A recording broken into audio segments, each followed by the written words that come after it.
उपमुख्यमंत्री देवेंद्र फडणवीस आज शिर्डी लोकसभा मतदारसंघाच्या दौऱ्यावर महायुतीचे उमेदवार सदाशिव लोखंडे यांचा प्रचार करणार। उद्धव ठाकरे आज शिर्डीमध्ये शिर्डीचे उमेदवार भाऊसाहेब वागचौरे यांच्या प्रचारासाठी सभा, संध्याकाळी 5 वाजता सभेचं आयोजन। आज शरद पवारांची बीडमध्ये सभा, महाविकास आघाडीचे उमेदवार बजरंग सोनावणेंचा प्रचार करणार। आदित्य ठाकरे आज मावळ लोकसभा मतदारसंघाच्या दौऱ्यावर, मावळ लोकसभेचे उमेदवार संजोग वाघेरे यांच्या प्रचारासाठी आदित्य ठाकरेंच्या कर्जत आणि उरणमध्ये सभा। वंचित बहुजन आघाडीच्या उमेदवार उत्कर्षा रूपवते यांच्यासाठी सुजाता आंबेडकर आज कोपरगावमध्ये सभा घेत आहेत। लोकसभा निवडणुकीच्या पार्श्वभूमीवर 17 मेला शिवाजी पार्क मैदानावरती सभेसाठी मुंबई महानगरपालिकेची मनसेला परवानगी। या सभेत राज ठाकरे आणि नरेंद्र मोदी पहिल्यांदाच एकत्र स्टेजवरती उपस्थित असतील। राज ठाकरेंनी महायुतीला पाठिंबा दिल्यावर आता त्यांची दुसरी प्रचार सभा पुण्यात, उद्या संध्याकाळी 5 वाजता सारसबागेत महायुतीचे उमेदवार मुरलीधर मोहोळ यांच्यासाठी राज ठाकरेंची सभा।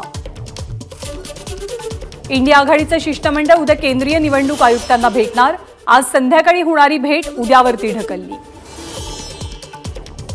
पंतप्रधान मोदींनी विकासाची ब्लूप्रिंट मांडायला हवी।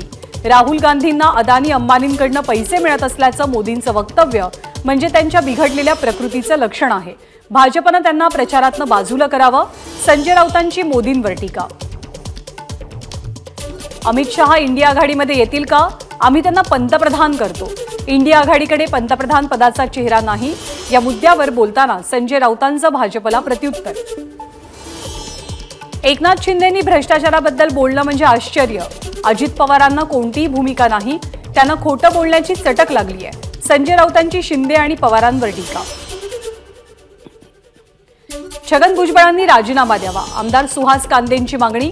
भुजबळ महायुतीचा धर्म पाळत नसून नाशिकच्या नांदगावमध्ये तुतारी चिन्हाचा प्रचार करत असल्याचा सुहास कांदेंचा आरोप। नाशिकचे ठाकरे गटाचे जिल्हा प्रमुख सुधाकर बडगुजरांना तडीपारीची नोटीस। बडगुजरांचा नोटीस स्वीकारण्यास नकार, वरिष्ठ पोलीस अधिकाऱ्यांची भेट घेत कायदेशीर सल्ला घेणार। सर्व गुंड मुख्यमंत्र्यांसोबत फिरतात, बडगुजर यांना नोटीस दिल्याप्रकरणी संजय राऊतांची प्रतिक्रिया। तसंच शिंदेंना तडीपारीची नोटीस बजावली जाईल, शिंदे तुरुंगात जातील तेव्हा त्यांना वाचवायला मोदी येणार नाहीत, संजय राऊतांची टीका। प्रत्येक बँकेत सीसीटीव्ही असतात, त्यामुळे बँकांमध्ये काय सुरू आहे याचा तपास करावा। जे खरं असेल ते दिसेल, आम्ही तिथे उपस्थित असू तर तेही दिसेल, खऱ्या गोष्टी समोर येतील। पैसे वाटपाच्या आरोपांवर अजित पवारांची प्रतिक्रिया। प्रत्येक पक्षाचे बूथ एजंट असतात, प्रत्येकाकडे कॅमेरा असतो। संध्याकाळी 6 पर्यंत जे लोक रांगेत उभे असतात त्या सगळ्यांचं मत गृहीत धरलं जातं।